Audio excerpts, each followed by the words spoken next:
अथ चतुर्थोऽध्यायः। श्रीभगवानुवाच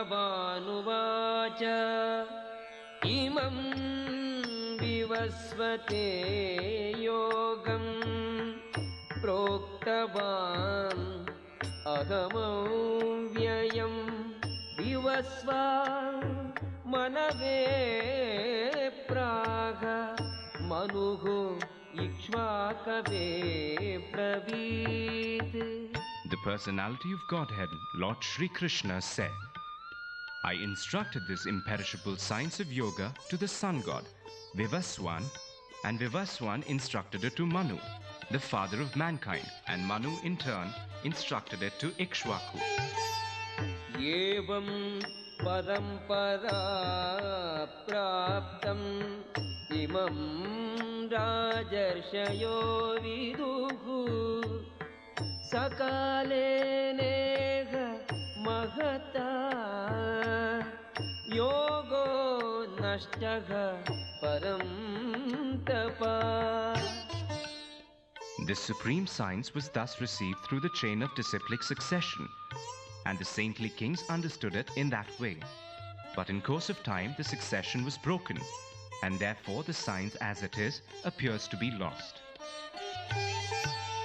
Sayevayam maya tedya yogaga proktaga puratanaga bhaktosi me sakha cheti rahasyam ketaduttamam. That very ancient science of the relationship with the Supreme is today told by me to you, because you are my devotee as well as my friend, and can therefore understand the transcendental mystery of this science. Arjuna uvacha aparam bhavato janma param janma vivasvataha kathametad vijaniyam त्वमादौ प्रोक्तवानिति.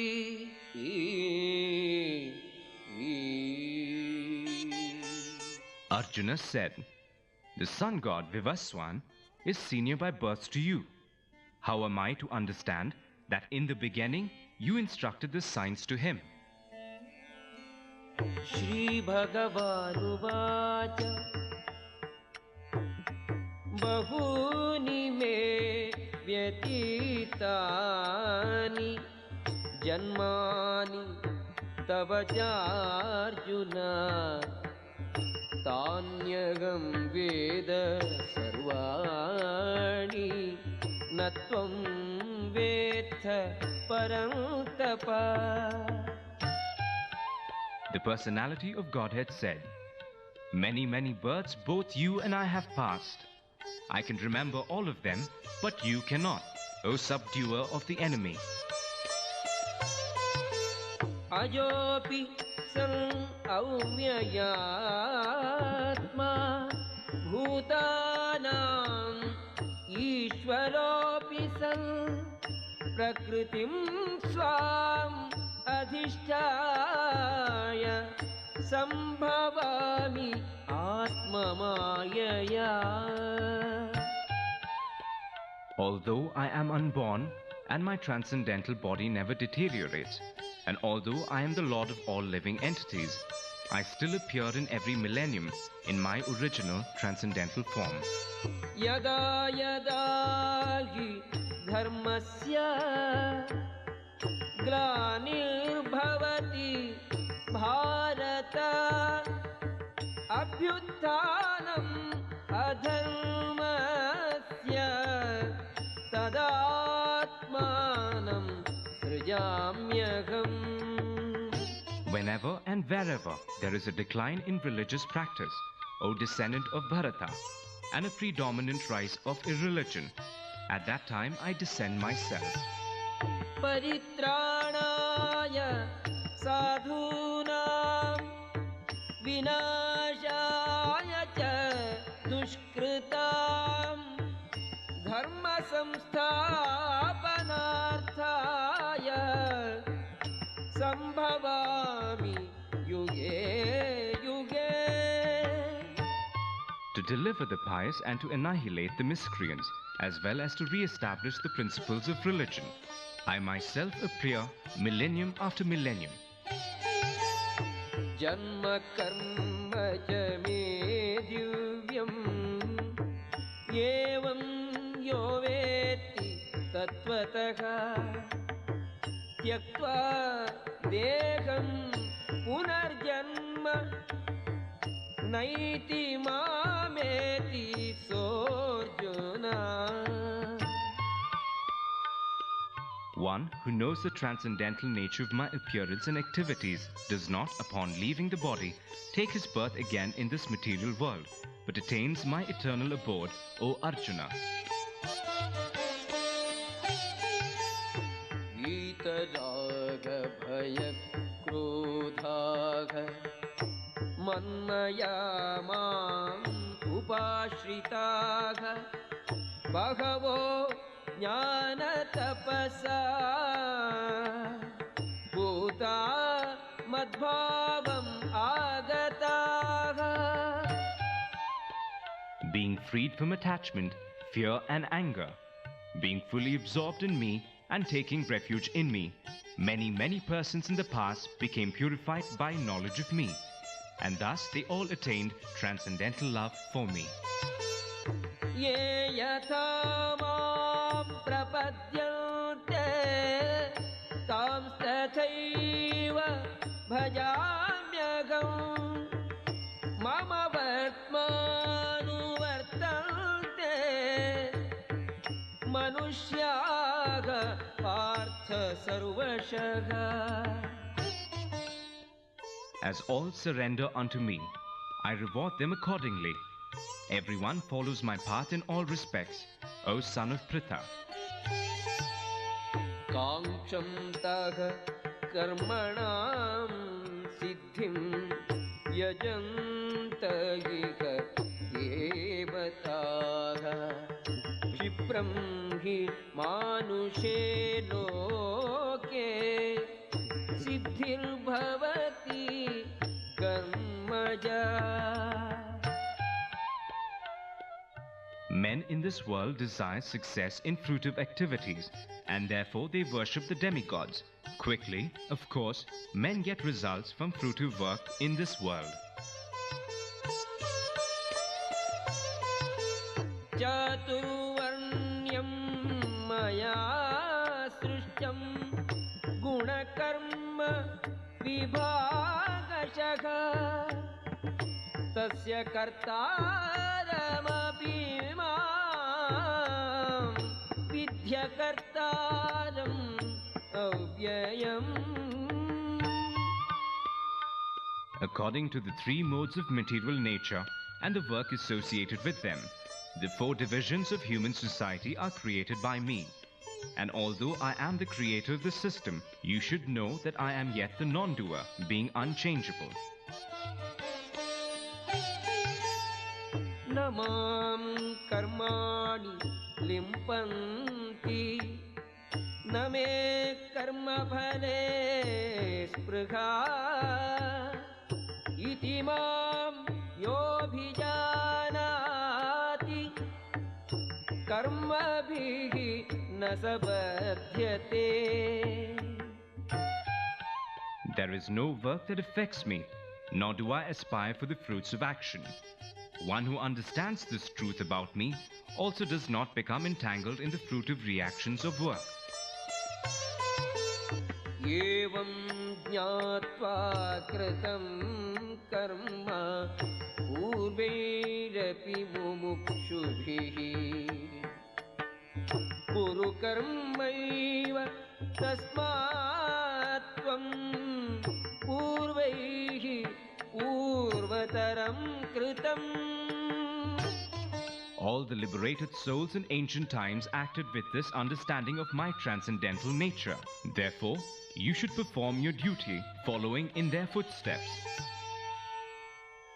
Kim karma kima karmeti kavayopyatra mohitaha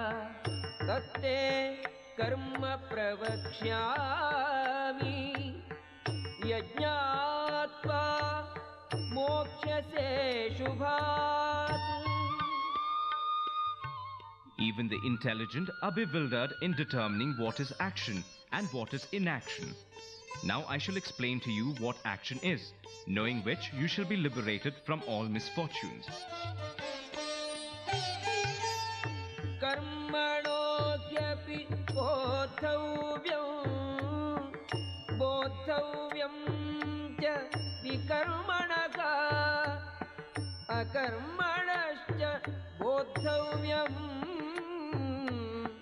गहना कर्मणो गतिः. The intricacies of action are very hard to understand. Therefore, one should know properly what action is, what forbidden action is, and what inaction is. कर्मणि अकर्म यः पश्येत् अकर्मणि च कर्म यः स बुद्धिमान् मनुष्येषु स युक्तः कृष्णकर्म कृत्. One who sees inaction in action and action in inaction is intelligent among men, and he is in the transcendental position, although engaged in all sorts of activities. यस्य सर्वे समारम्भाः कामसङ्कल्पवर्जिताः ज्ञानाग्निदग्धकर्माणं तमाहुः पण्डितं बुधाः. One is understood to be in full knowledge, whose every endeavor is devoid of desire for sense gratification. He is said by sages to be a worker, for whom the reactions of work have been burnt up by the fire of perfect knowledge.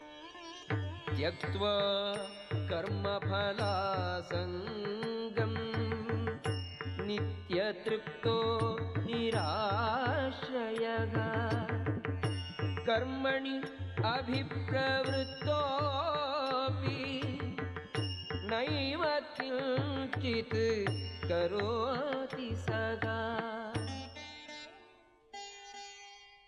Abandoning all attachment to the results of his activities, ever satisfied and independent, he performs no fruitive action, although engaged in all kinds of undertakings. निराशीः यतचित्तात्मा त्यक्तसर्वपरिग्रहः शारीरं केवलं कर्म कुर्वन् नाप्नोति किल्बिषम्.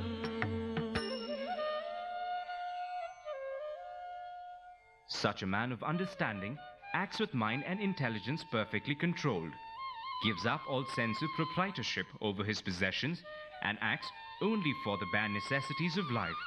Thus working, he is not affected by sinful reactions.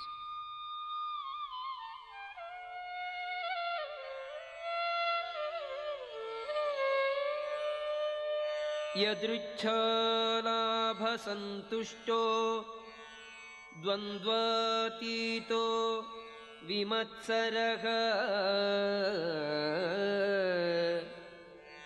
समः सिद्धौ असिद्धौ च कृत्वापि न निबध्यते.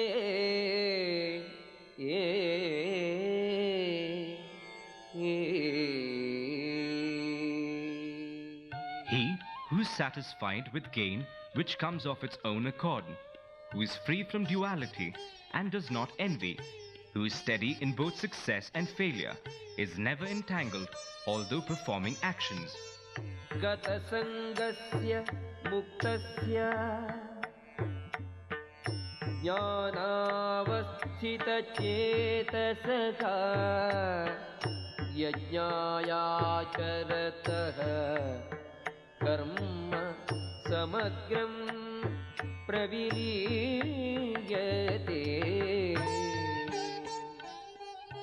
work of a man who is unattached to the modes of material nature and who is fully situated in transcendental knowledge, merges entirely into transcendence. ब्रह्मार्पणं ब्रह्महविः ब्रह्माग्नौ ब्रह्मणाहुतं ब्रह्मैव तेन गन्तव्यं ब्रह्मकर्म समाधिना. A person who is fully absorbed in Krishna consciousness is sure to attain the spiritual kingdom because of his full contribution to spiritual activities, in which the consummation is absolute and that which is offered is of the same spiritual nature.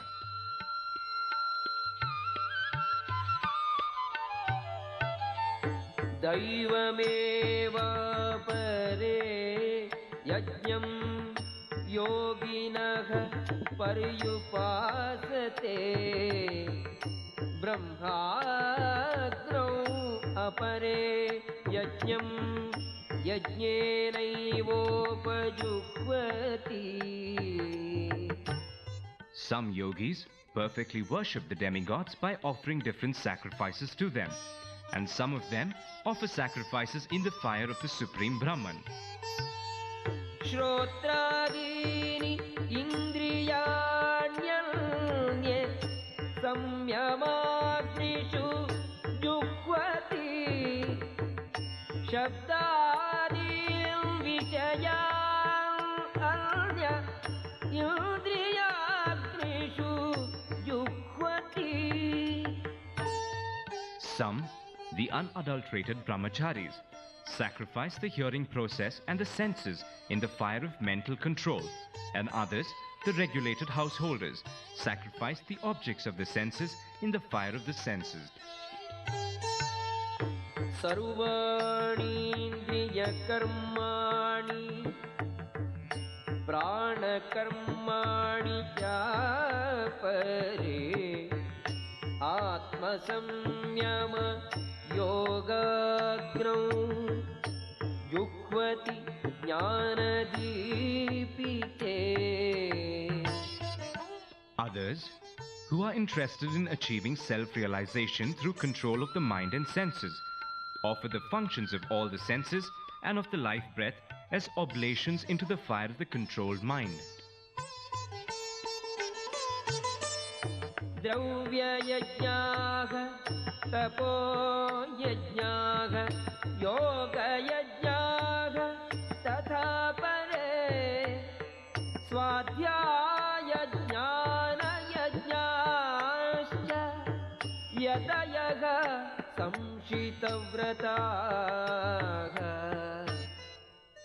Having accepted strict vows, some become enlightened by sacrificing their possessions, and others by performing severe austerities, by practicing the yoga of eightfold mysticism, or by studying the Vedas to advance in transcendental knowledge.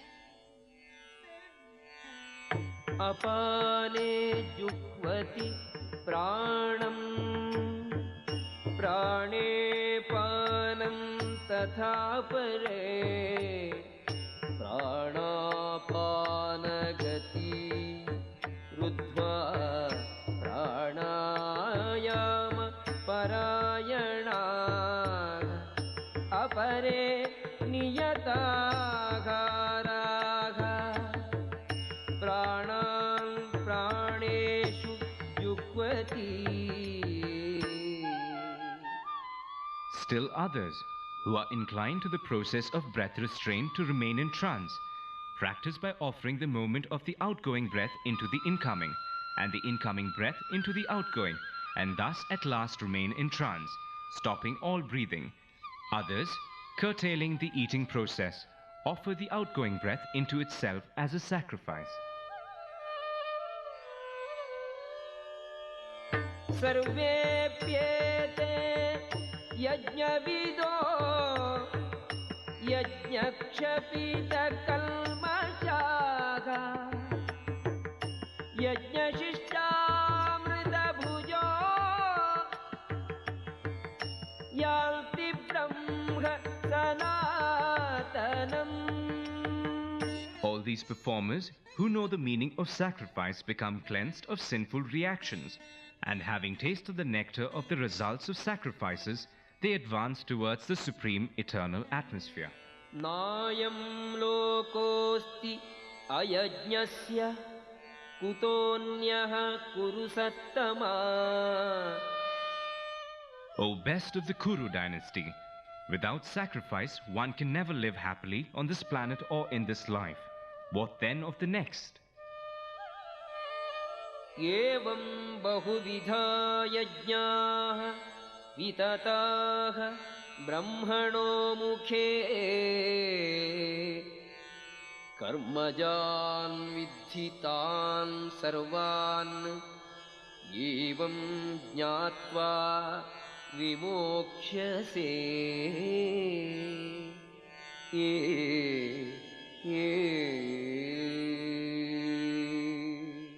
All these different types of sacrifices are approved by the Vedas, and all of them are born of different types of work. Knowing them as such, you will become liberated. श्रेयान् द्रव्यमयात् यज्ञात् ज्ञानयज्ञः परं तपः. सर्वं कर्माखिलं पार्थ ज्ञाने परिसमाप्यते. O chastiser of the enemy, the sacrifice performed in knowledge is better than the mere sacrifice of material possessions. After all, O son of Pritha, all sacrifices of work culminate in transcendental knowledge. तद्विद्धि प्रणिपातेन परिप्रश्नेन सेवया उपदेक्ष्यन्ति ते ज्ञानम्. ज्ञानिनः तत्त्वदर्शिनः.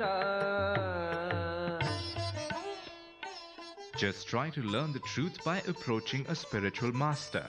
Inquire from him submissively and render service unto him. The self-realized souls can impart knowledge unto you because they have seen the truth. यज्ञात्वा न पुनर्मोहम् एवं यास्यसि पाण्डव. येन भूतानि अशेषेण द्रक्ष्यस्यात्मन् यथो मयि. Having obtained real knowledge from a self-realized soul, you will never fall again into such illusion. For by this knowledge you will see that all living beings are but part of the Supreme, or, in other words, that they are mine.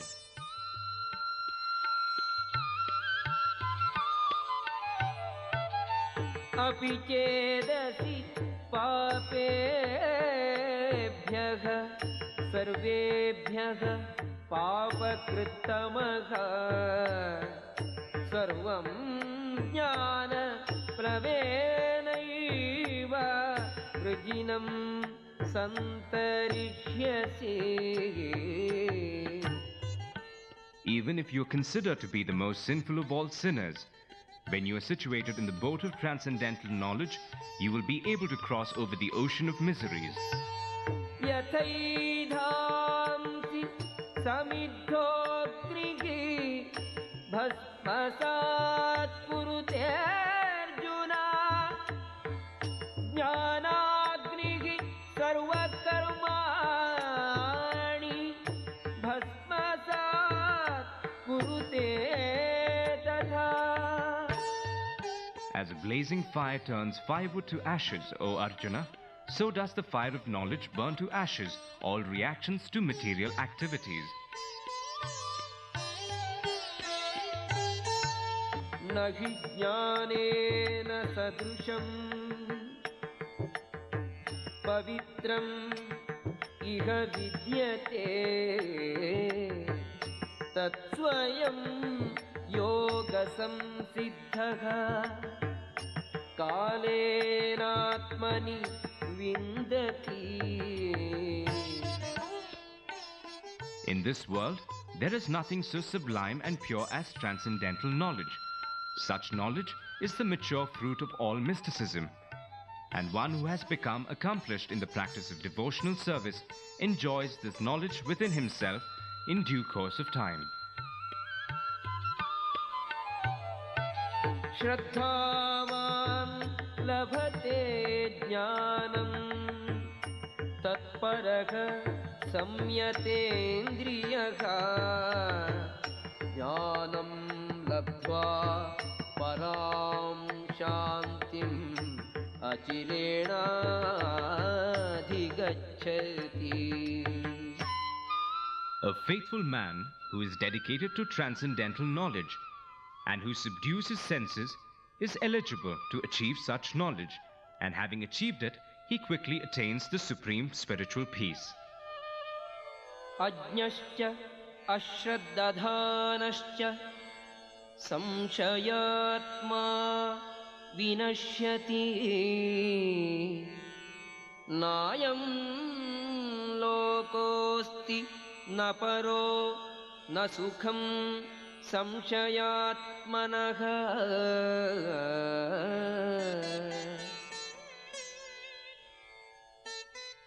But ignorant and faithless persons who doubt the revealed scriptures do not attain God consciousness. They fall down. For the doubting soul, there is happiness neither in this world nor in the next. योगसन्न्यस्तकर्माणं ज्ञानसंच्छिन्न संशयम् आत्मवन्तं न कर्माणि निबध्नन्ति धनञ्जया. One who acts in devotional service, renouncing the fruits of his actions, and whose doubts have been destroyed by transcendental knowledge, is situated factually in the self. Thus, he is not bound by the reactions of work, O conqueror of riches. तस्मादज्ञानसम्भूतं हृस्थं ज्ञानासीनात्मनः चित्वैनं संशयं योगम् आतिष्ठोत्तिष्ठ Bharata. Therefore, the doubts which have arisen in your heart out of ignorance should be slashed by the weapon of knowledge. Armed with yoga, O Bharata, stand and fight. ॐ तत्सदिति श्रीमद्भगवद्गीतासु उपनिषत्सु ब्रह्मविद्यायां योगशास्त्रे श्रीकृष्णार्जुनसंवादे ज्ञानकर्मसन्न्यासयोगो नाम चतुर्थोऽध्यायः.